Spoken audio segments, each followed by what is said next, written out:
যেদিন আমি প্রথম আলো জেলে ধরাতে এলাম, এসেই জানলাম না, আলো নয়, কালো অন্ধকার নিয়েই জন্মেছি।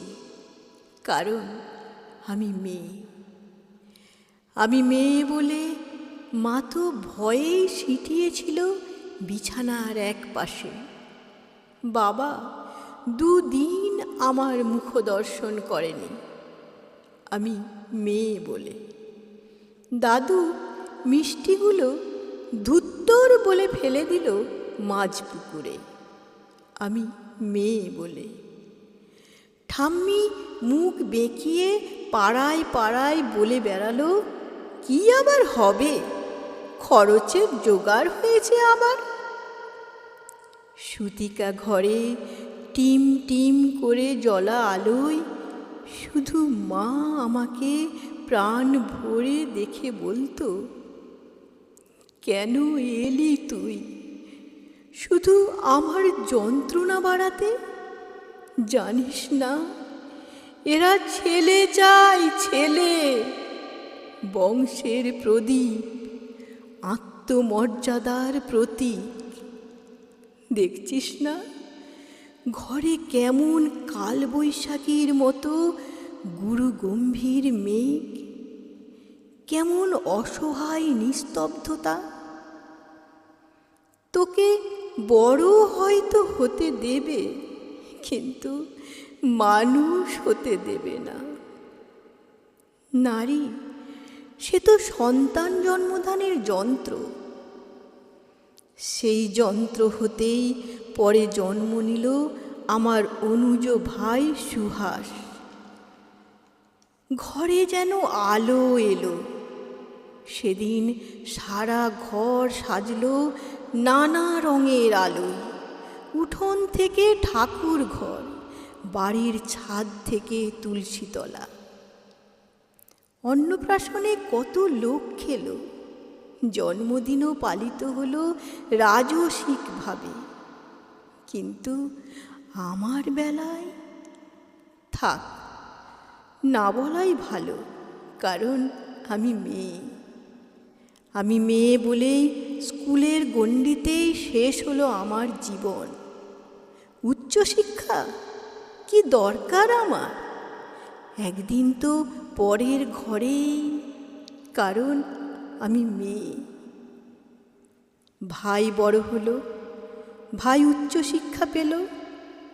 দিনের পর দিন রাত করে বাড়ি ফিরলে বাবা চুপ করে থাকত, অথচ শৃঙ্খলার সমস্ত বেড়ি আমার পায়ে বাঁধা ছিল, কারণ আমি মেয়ে।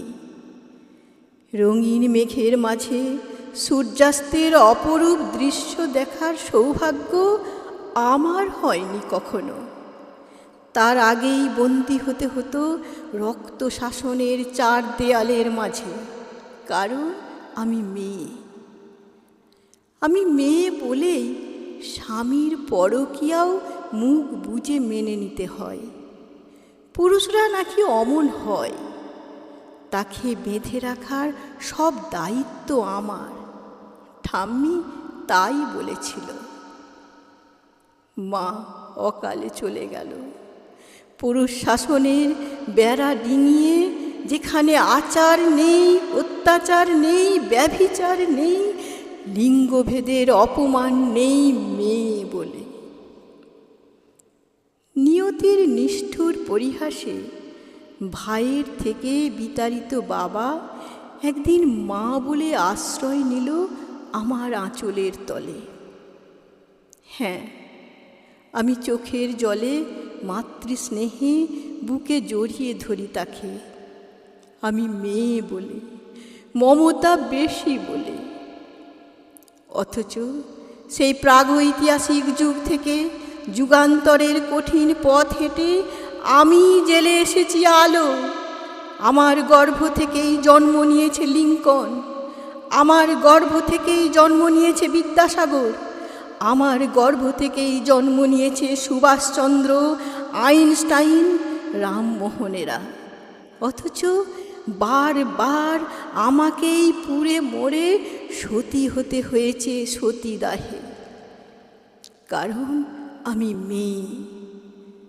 সতী করার বাসনাটা আজ হয়তো নেই, কিন্তু দহনটা আজও আছে, অন্যভাবে, অন্য রূপে। কিন্তু একদিন নারীর ঠোঁট রেঙে উঠবে রক্ত নিয়ে, কলঙ্কের ঘোমটা ছিঁড়ে উন্মুক্ত হব জলে স্থলে আর উন্মুক্ত আকাশে। অসামান্য পদভারে কেঁপে উঠবে ধরিত্রী, দারুণ জ্যোতিপুঞ্জে উদ্ভাসিত হবে চারিদিক। নবালোকে নবদিগন্তের উন্মোচন হবে আবার। সবাই আতঙ্কে স্তব্ধ হয়ে দেখতে থাকবে রণচণ্ডী মূর্তিধারিণী একবিংশ শতাব্দীর নারী শক্তিকে।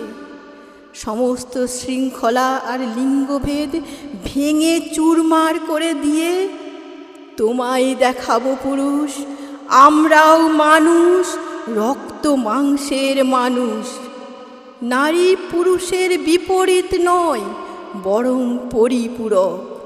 আমি ছাড়া তুমি অসম্পূর্ণ, এ জগৎ অসম্পূর্ণ, সম্পূর্ণ রূপে অসম্পূর্ণ।